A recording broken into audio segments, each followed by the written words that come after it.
Just limbering up a little bit. Yeah. This is Tom, NerdRemix.com. I got a movie for you today called Song of the Shattered. I just got the screener, watched it last night.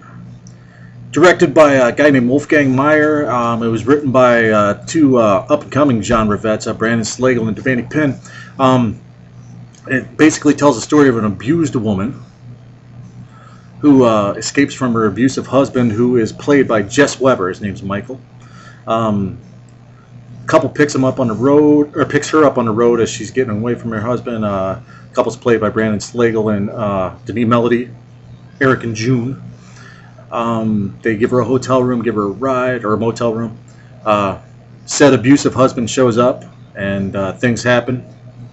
Cut to a year later, some people are dead. Angela and Eric kind of get together. Angela's taking care of her husband's, I think she's autistic, possibly, I don't know. If they explained it, I didn't catch it. Tara Cardinal plays her. She blogs on her site. Great actress. She does great in this movie. In fact, everybody does great in this movie. This is one of those movies that has a really good story, and it could have been awesome given a budget. It suffers from the budget, but a lot of people can't help that. And if you do see this movie, you will see the significance of this baseball bat. Trust and believe. Anyway, down to the tacks of this movie. One problem I had with it, the lighting, I thought was very Creepshow-ish, very primary color-ish, very comic book. That kind of took away from my enjoyment. It might have been something that they planned to do. It might have been something that was intentional. I don't know. But anyway, Devani is really excellent in this movie. I mean, she does crazy bitch perfect. And she does go crazy in this. And Brandon Slagle, pretty good performance. It's the first of his work I've seen. I'm getting ready to watch 15 Till Midnight. I'll tell you how much I like that. But he was really good in this.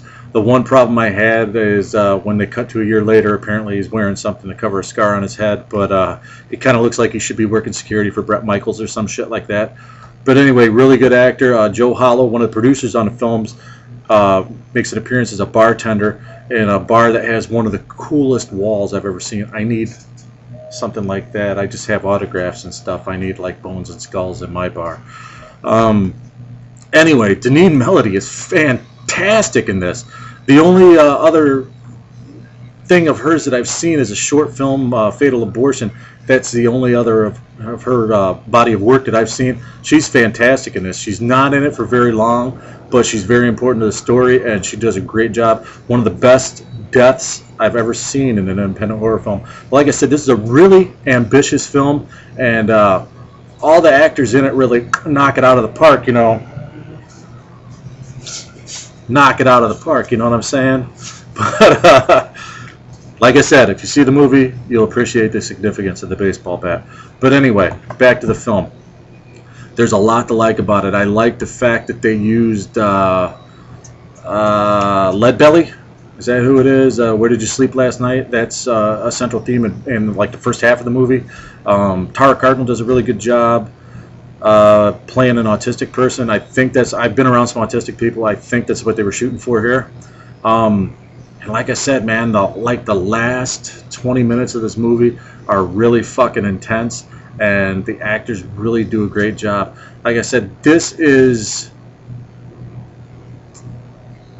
movie builds tension like no other independent feature I've seen. And towards the end, you just have you're just, you know, wondering what's going to happen. The suspense and the tension really gets to you. Wolfgang Meyer, the guy who directed this, he knows his shit, man. Because he is really masterful in the last act of this movie. How he just gives you this sense of dread. And Devani, the way she plays the Angela character is, I kind of liken it to, if you've read the book The Stand by Stephen King and seen the movie. In the book, Jack Torrance gradually goes insane. In the movie, Jack Nicholson looks crazy from the get-go. But in this movie, the Angela character, you can see her slowly going crazy, and it's awesome. It's played well. Like I said, everybody did a fantastic job in this movie. And I'm going to say Song of the Shattered, I don't think it has a release date yet, but definitely the only other problem I had other than lighting was some of the sound design, but there was a note on the screener saying that this was a work print, so hopefully they'll clean that up. But other than that, the soundtrack and everything's good. Like I said, I don't know if the lighting was done that way by design. It might have been. Somebody let me know. If it wasn't my cup of tea, but it might be yours. This is one of the best independent features I've seen in a while, and definitely check it out, and there's going to be great things come from people involved with this.